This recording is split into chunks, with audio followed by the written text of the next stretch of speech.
Pro Football Playbook, presented by the Pigskin Podcast Network. Your source for team news, draft needs, player profiles and rankings, full Senior Bowl, Combine, and NFL draft coverage. News, analysis, discussion. It's in the playbook. Now, here is your host, sports journalist Bill Alvstad, and featured analyst Keith Myers.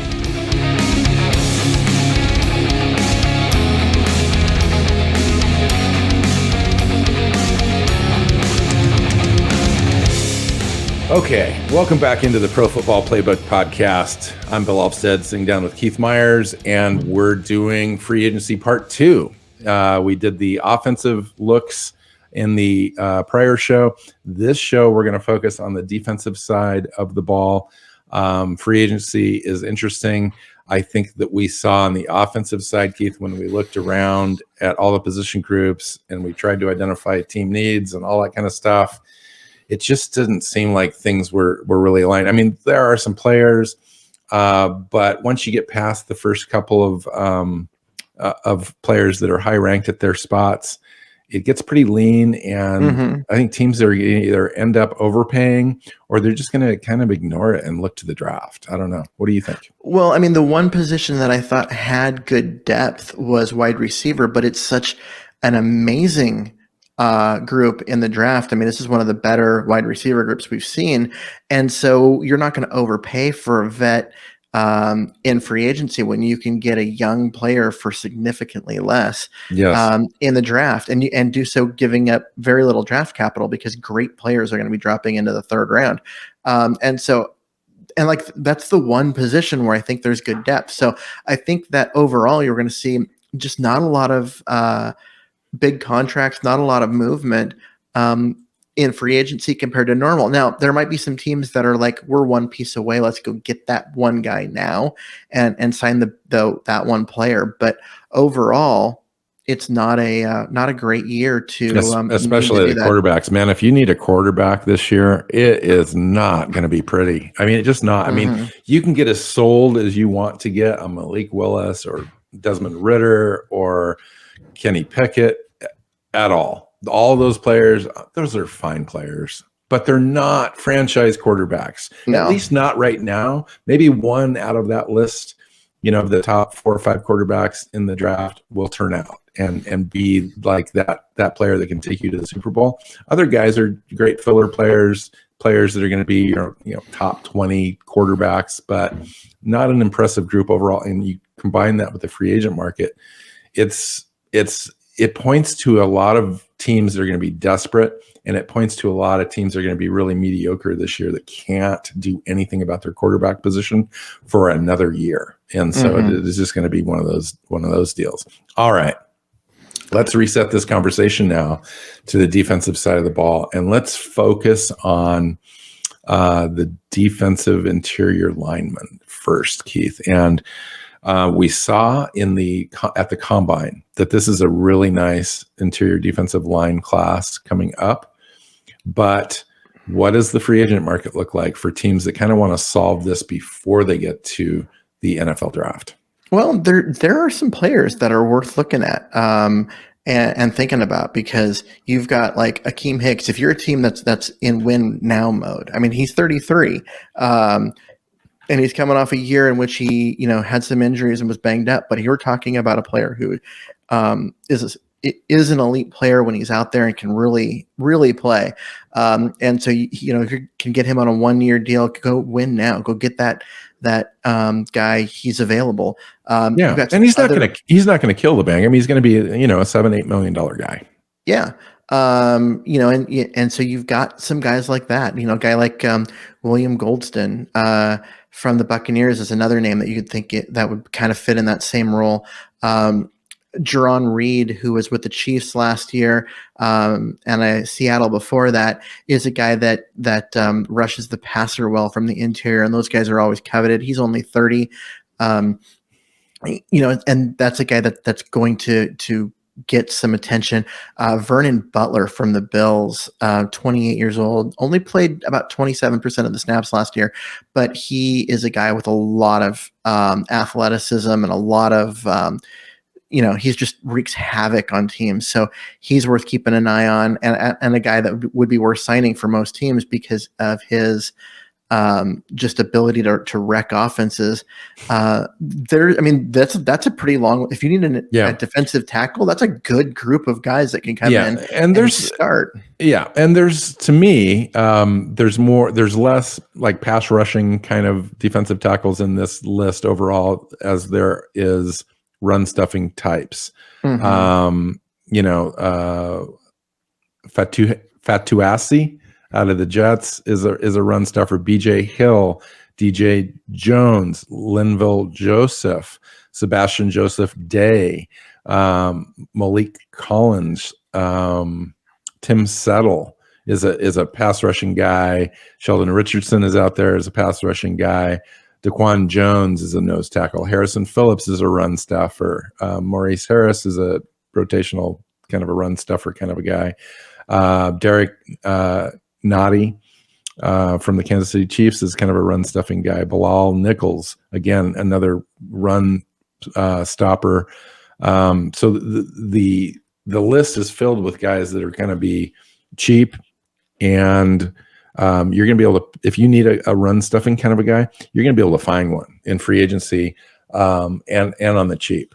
There are some great options in the draft, but if you need a surefire thing this year, right now, you'll find one this year. How about defensive ends or edge players, maybe strong side linebacker types, Keith? Yeah. So when you start looking at your edge players, Von Miller is available. Chandler Jones is available. Jones, yeah. He's both players are old, quote unquote, 32, 33 years old, but they're still going to offer you tremendous upside, like on short-term deals, like 3-year deals to have an immediate impact. Dante Fowler Jr., Hassan Reddick, which I can't believe he made it to the open market. That's just crazy. He's been a player that has floated around a little bit. He started his career with the Arizona Cardinals. Wasn't a great scheme fit for them. In fact, they misplayed him, for 3 years at the start of his career. Has been playing on 1-year prove-it deals for a couple of years now, and is age 28 this year, is looking to get paid. I think he's in the right scheme fit, like in a 3-4. He'd be a great strong side guy and a good pass rushing option for a team that's just that piece away. Yeah. And so you're guys like that, and Jadeveon Clowney is a free agent again, and with a chance to get paid. Emmanuel Agba is out there. Harold Landry's out there. Harold Landry. I thought that he was going to get franchised. I really did. I did too. I was kind of surprised that he didn't. Like that. That seems strange that he would hit the open market. Hassan Reddick and Harold Landry are kind of the same player. I like Harold Landry's upside. I mean, he's really kind of come into his own the last couple years. He's a versatile player. He can be on the field for you on all 3 downs. I like him. Yeah. I mean, Justin Houston, rotational pass rusher kind of a guy. Yep. No, he isn't the guy he once was. But yeah, definitely a guy that can come in and be a rotational pass rusher. I mean, there's just a bunch of guys in this free agent class that can help you fill out a roster and really make it so you've got a good depth at your pass rusher if you're one of those teams trying to compete right now. Yeah, and and if you're a team that likes to solve these sorts of things before the draft, you can get one of these guys and still draft a guy, but not have to reach when you get there. All right, let's go to linebacker. Yeah. So obviously the premier name out there has to be Bobby Wagner. They recently released Bobby Wagner. Let's talk about this for a minute. So what were the Seahawks thinking here? I mean, the first ballot Hall of Famer. He's still only 31 years old, Keith. What's going on in Seattle? So, okay. So one, they're looking at rebuilding. And so there's that. Two, he had a $20 million cap hit this year. He was not playing on that contract. From what I hear, they reached out to him about reworking the deal. He wasn't really all that interested in doing that. And no one was going to trade for a guy who was it's 20 million in Seattle because there's some dead money there, but it would have been 17 million for anyone else. And so to trade for a linebacker making $17 million, who doesn't want to rework his deal, wasn't going to happen, especially when you realize the Seahawks were not going to keep him, and which meant that he was going to hit the open market. So if you wanted him, you could go negotiate with him without having to start with that $17 million price tag, as a negotiating point, and you didn't have to give up anything to get him. So that's how he ended up hitting the open market. It's just one of those things where his contract just dictated that he was not going to play under it this year. So let's talk real football here. There has been hints that he's been declining a little bit. He has been. I mean, if you watch him, you're going to see him in on every play and making a million tackles. But what you'll also see is this guy that used to have like just absolute elite speed for a linebacker now struggles to keep up with 4.5 at his combine. Yeah, and played at least that fast. And you like every little bit of that speed showed up on tape early in his career, and now you see a guy that you see running backs get around the corner on because he's just not quick enough to get over there anymore. He's got a knee that bothers him, and he has to deal with that. And he has treatment, so he'll miss a week in the middle of training camp every year. And he's still an incredible leader. He's still a first ballot Hall of Famer. He's still a guy that's going to make the Pro Bowl every year. He's going to be in the top 3 in tackles every year, but he doesn't have that elite speed he once had. Now, he's been a middle linebacker his entire life. Is he a guy that you could move around a little bit to extend his career? I think so. If you're playing if you're in a 4-3, I think you move him to the weak side linebacker spot, and I think you are going to see him, excel in that role and not have the demands of the middle linebacker spot placed on him. But at the same time, he's also the he's that guy that knows everything. He's been calling, making the defensive adjustments in Seattle since he was a rookie, and back in 2012, and he's just a really smart player that way. So maybe you want him in the middle. I actually think a good fit for him would be in a 3-4 defense where he can be an interior linebacker instead of a middle linebacker, which I know is very similar, but it means you can put him next to a younger, faster player on the interior of that that linebacker core, and let him continue to be Bobby Wagner and not expect him to do everything physically that he once had to do. Another option for those that are looking for kind of a middle linebacker, scheme diverse kind of guys is Alexander Johnson from the Denver Broncos. He's a guy that you're going to get for maybe a little less money, but still gives you the diversity, and he doesn't have near the production that Bobby Wagner has over time, but he's still a quality player. Devondre Campbell's out there as being a 3-down linebacker as well. From there, the list kind of gets a little wishy-washy. Well, I would say Anthony Barr. He's from the Vikings. He's a good strong side guy. Yeah, he's a guy who's more of an up near the line of scrimmage than a middle linebacker that's going to roll side, that kind of stuff. But he's a very physical player, very quick player. Has been banged up the last couple of years, but when he's out there, he's been very good. Jordan Hicks from Arizona is another guy that, he's 30. He's a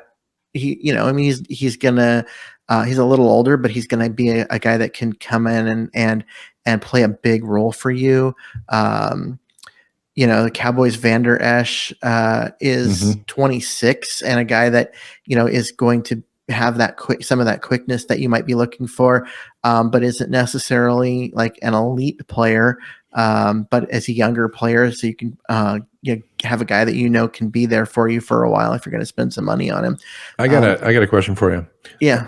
What do you speaking of the Seahawks earlier, and and Wagner. What do you think about KJ Wright? KJ Wright's still sitting out there. He went to the Vegas Raiders last year after nearly almost a training camp without a contract. Came in, performed okay. Only had 442 snaps last year. Dropped back a little bit, but still one of the smartest players around. Can diagnose a screen pass like nobody's business. There's still a spot for him at 32 years old, maybe. Oh, there should be, especially when you look at what happened in Las Vegas last year when they, they went through so much stuff with Gruden, and then they had to cut a first-round pick, and just all this weirdness that happened in Vegas. And you're like, wow, how did they keep it together? How did that team, end up as a playoff team? And really, what it comes down to is Derek Carr on the offensive side of the ball and KJ Wright on the defensive side of the ball. Now, with Wright, it's not necessarily what he did on the field so much as what he did in the locker room. He is that leader, that guy that rallied the troops and kept everyone focused and really challenged people to be their best and helped that team weather the storm of all the stuff that happened. There is a spot for a guy like KJ Wright in any locker room in the NFL. There really is, especially a guy that took a lesser role with the Raiders. So interesting. Wow. That's a decent group. Let's talk about safeties before we get to the cornerbacks. So this is a group too that has some great talent here at the top of the list. Marcus Williams, I think, is great. Tyrann Mathieu is going to get a lot of attention just as one of those scheme diverse guys that can move all over. And when he was out in Kansas City, it made a huge difference to that defense. I'm kind of surprised that he's still available and they haven't re-signed him. Yeah. So there's that. Guys, like you said, Marcus Williams from the Saints, that's a great one. I really like Marcus Williams. Yeah, Marcus May too. Yeah, Quandre Diggs with Seattle. Quandre Diggs is an undervalued guy.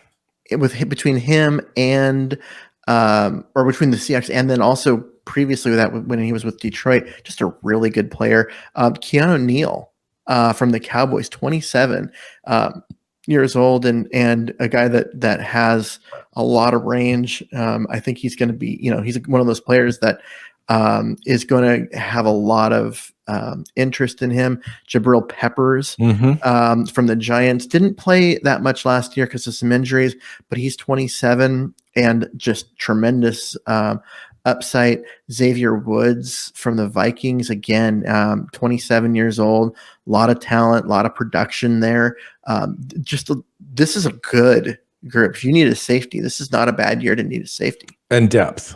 It's a great year for depth. Ronnie Harrison, you mentioned Peppers, Deshaun Elliott, Terrell Edmonds, Xavier Woods has got some great experience with the Vikings. Justin Reed with the Houston Texans is on a really difficult, challenging roster there.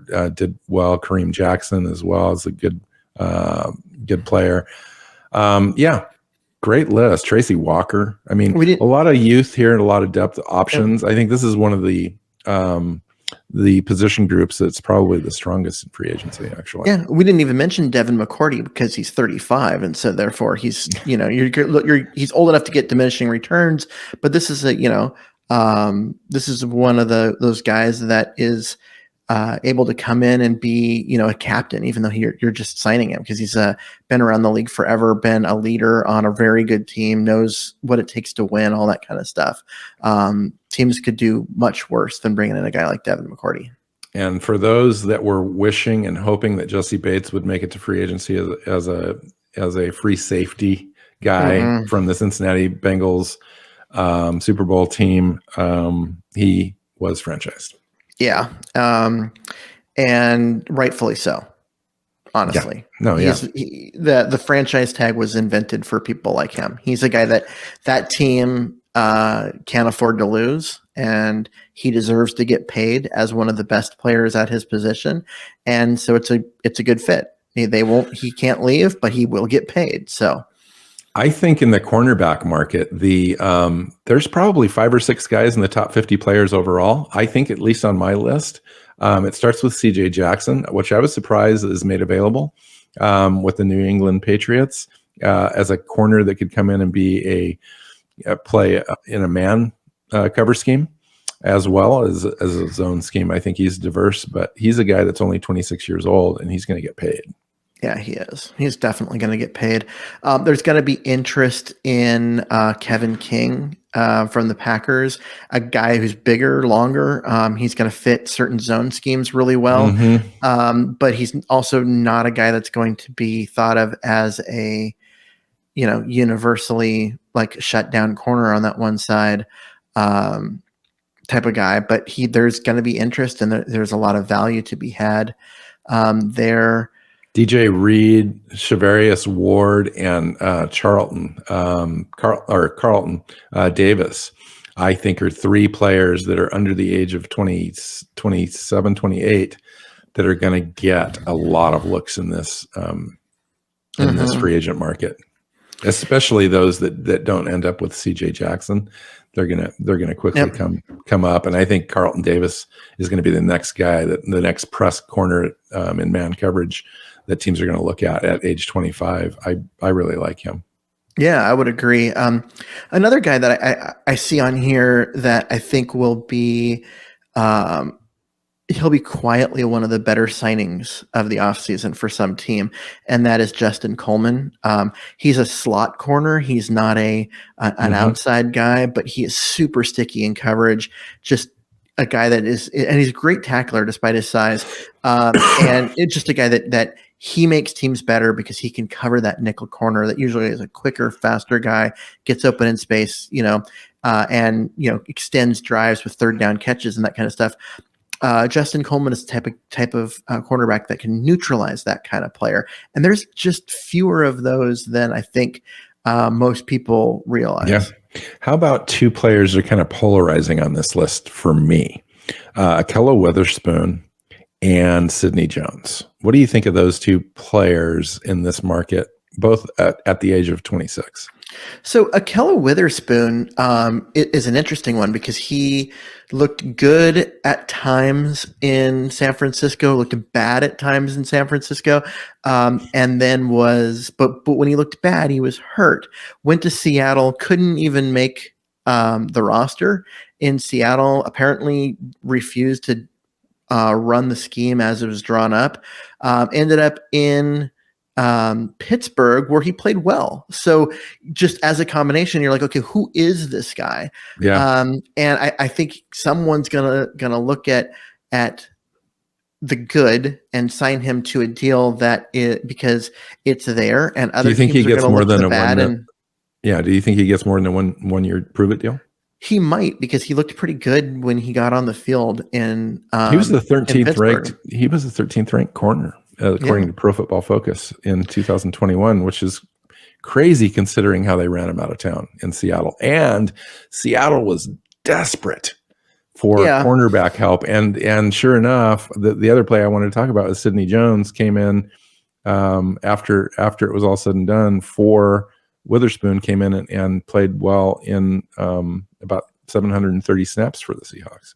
Yeah, so I mean, Sidney Jones is not a special player. We saw that if you're watching Seattle and before that in Jacksonville. He's a good player, not a special player, and he got hurt a lot in his tenure in Jacksonville, but he stayed healthy in Seattle, came in, really solidified what was a tremendously terrible secondary early in the season.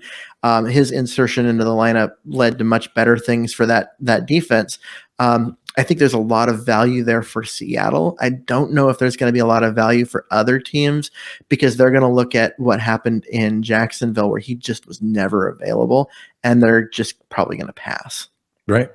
He doubled he almost not quadrupled, but tripled his snap count between 2019 and 2021, and played pretty decent. I mean, for Seattle, it wouldn't surprise me if Seattle tried to retain him, just so they can have some continuity with their defensive backs there, because they're completely in rebuild mode.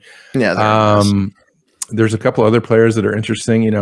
Kyle Fuller's an interesting name at only the age of 30, and spent some Chicago as their slot corner guy. And then he moved when he was with Denver to their number one corner position and kind of struggled a lot in 2021. And there's, and now he's available again in the open market. That would be a guy, if he could transition back into a slot cover corner, I think it would do well for him. Mm-hmm. And a team would probably end up getting some good value for him without having to spend a ton of money. I was looking at, just as far as interesting, two guys from the Bengals, Eli Apple and Vernon Hargreaves, they're both 27 years old and both free agents. Yes. They did not like them in Cincinnati. I mean, no. Both the fans and the team, obviously, both are sitting out here in free agency. It's interesting to me. Yeah, I mean, they're both guys that they played and they were part of a Super Bowl defense, but they're not viewed as key pieces to continuing that window of them contending. For another guy that's out there is Darius Phillips. Did you say Darius Phillips earlier? No. Darius Phillips is another corner that's out there that's kind of a slot corner for them. That's available in free agency, only age 25 as well. So they're jettisoning all of their starting corners from a Super Bowl team, which is pretty amazing to me. But they did re-sign Jalen Davis. So there's that. I guess you also look guys that played in the Super Bowl. Trey Flowers also played in the Super Bowl for them and played pretty well. He's also an unrestricted free agent. It's just it is a weird situation where you have a team that went to a Super Bowl, was fairly close to winning that Super Bowl until the very end, and wants to continue contending, but yet pretty much every player but one from a key position group is sitting here on the open market. So it's worth watching. It'll be fun. Interesting. Wow. All right. That's it. I mean, kickers and punters, I have no idea. I didn't even look at them, to be completely honest. Sorry. I know there's some teams that need kickers and punters. Go find another show to tell you about kickers and punters, because I don't think we're going to have anything. You got anything? No. I was actually gonna make that same joke, and you beat me to it. So, long snapper. We can talk about long snappers. Oh, we should definitely talk about long snappers because we just did. All right, we've now reached the end of our long snapper conversation. So yeah, right. Yep. Yeah. If you're having a long snapper conversation, you've got bigger problems. Yeah. Yeah. So. If you know the name of your long snapper as a fan, it usually means that you need a new one. And because the only reason why you know their name is when they're bad and they screw things up. All right. On the defensive side, Keith, did we leave anything out? Have we uncovered all of the stones and exposed all of the players, or can we put this thing to bed? Is everyone ready for free agency? I'm ready for free agency. I'm ready for it to get going. I want to start looking at some of these signings and how they fit together, and how they're going to play on, in terms of a scheme fit and all that. I'm ready for this. Let's do it. But I don't think we've left anything uncovered in terms of who's your favorite player overall, both either offense or defense, in free agency. Oh man. Wow. You didn't give me any warning on that question. Well, we talked about a lot. So I would say Harold Landry. Yeah. Is probably the guy. If I was going to go spend money on a guy this year, he'd be the guy that I would drop money on. I bet there are a lot of fans on a lot of teams that weren't expecting Bobby Wagner to be available, that are now thinking that he would be a great signing for their team, both as a player and as a mentor for a young defense that kind of came out of those great Seahawk defenses of long ago, that could really kind of help them really turn a marginal unit into a great unit. So that would be interesting to me. I really like Bobby Wagner is one of the best that's ever done it. He's Yeah. one of the best that's ever put on a helmet. and he's still only 31. I still think we had this conversation right after that deal happened, where we said that he's got 2 or 3 years easy left in the tank. I mean, yeah, he's lost a step, but he makes it up with his brain agility. I mean, Yeah. he's a very good diagnoser. He can get to spots. If he's got good the key for Bobby at this point in his career is if he's got good protection up front. If you've got a solid interior defensive line that's going to take up blocks and leave him open lanes to diagnose and make plays, he's great at filling gaps and going sideline to sideline and all that stuff. He can still cover guys, in the middle as long as he's got time to diagnose. Yep. If you're asking him to run through traffic at this point and cover guys that are a little bit more athletic than him, at this point, he's probably not going to be. He's still going to be great. He's still Pro Bowl level, but All Pro level. He may have just moved down now from the All Pro level to the Pro Bowl level. Yeah, I mean, we're talking about a guy who's a first ballot Hall of Famer when he does decide to hang him up, and he is not at his peak. He's not in his prime, but let's not go out of your way and overemphasize how much the decline is. This is a guy that's still an elite player. Yes, he's lost a step. Acknowledge that. He's more than just his speed. There's a reason why he's been in the top 3 in tackles every year in his career but one. Now, I'll just say this too, and there's a reason for this. And we didn't talk a lot about Von Miller today, but I'll say at age 32 that Von Miller is still one of the most coveted players in free agency, as a player that is a great at defending the run, underrated at defending the run, and can still get to the pass rusher. And he had an injury a couple of years ago, but he's fully recovered from that. I think he showed with the Rams this year that he had a lot left in the tank. I think that there will be a team that's going to go out and pay him for at least a 2 or 3 year deal. I think that will shock people, like the amount of money that he's got, like $15 million type of contract. If nobody shocks, if nobody does do that, if nobody comes in with a $15 million a year or whatever, I'm actually expecting him to return to LA and stay with the Rams, because it's an opportunity with him and Floyd and Donald where they can it just makes life so much easier on them that they're all together, and it's just such a good unit. I could see him being like, this is where I go and I get 10 more sacks each of the next 2 or 3 years. Yeah, and I live in Los Angeles. Right. Yeah. Right. That helps. What do you think about Chandler Jones? Do you hold Chandler Jones in the same light as far as the market value? Last year he opened up the season with 5 sacks in the first game and then just completely go down and then got injured. He's the name that's out there that people think that if they're one player away, he's the guy. So he's older. He's 34, and I think that with him, you're looking at a guy that, especially a guy that is older, and I guess maybe he's not. He's only 33, but he's coming on a year when he didn't perform up as well last year as he did in the previous years. Some people are gonna be like, oh, maybe he's on, the downswing of his career a little bit. He's a little older. He got banged up. Mm-hmm.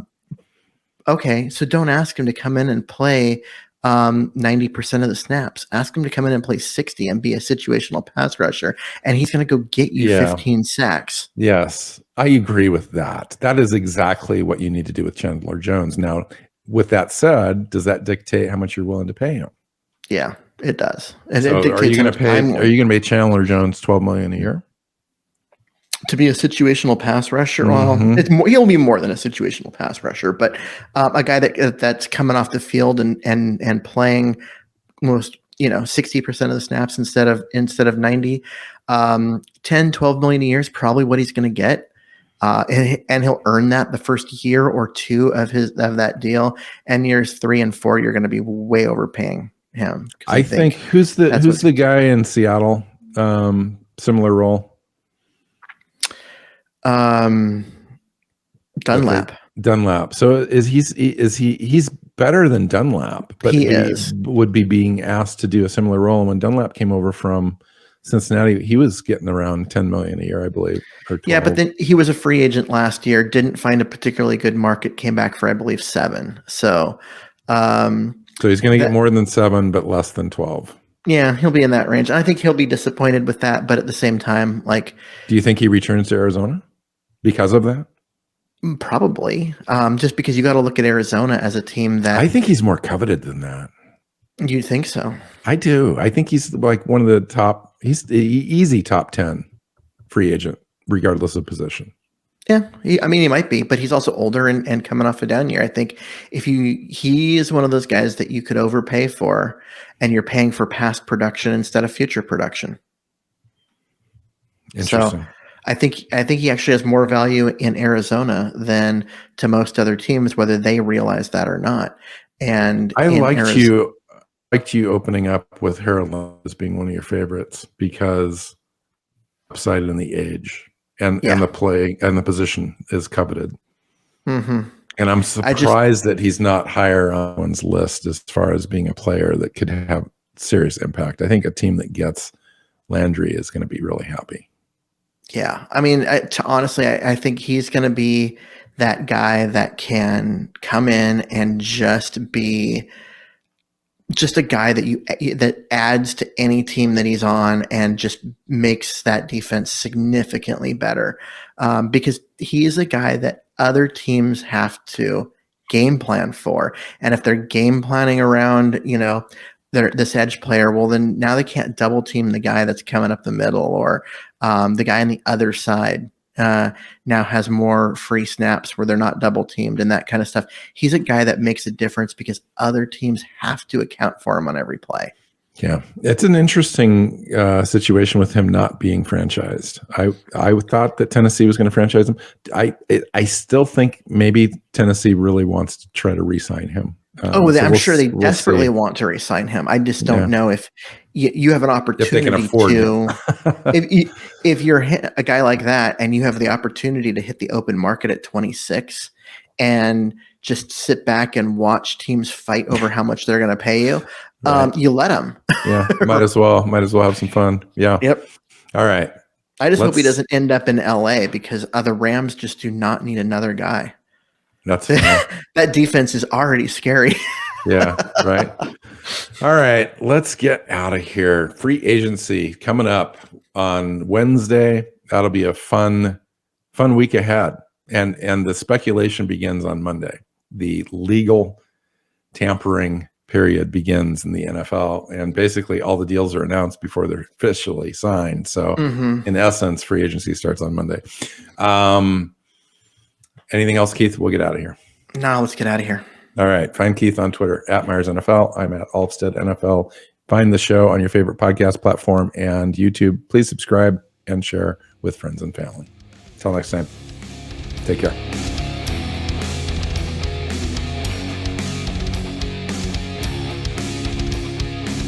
Thanks for listening to the Pro Football Playbook podcast. Follow Keith at Myers NFL. Bill is at Alvstad NFL. The show is at PF_Playbook. Listen and subscribe on your favorite podcast app or YouTube and at our website, profootballplaybook.co.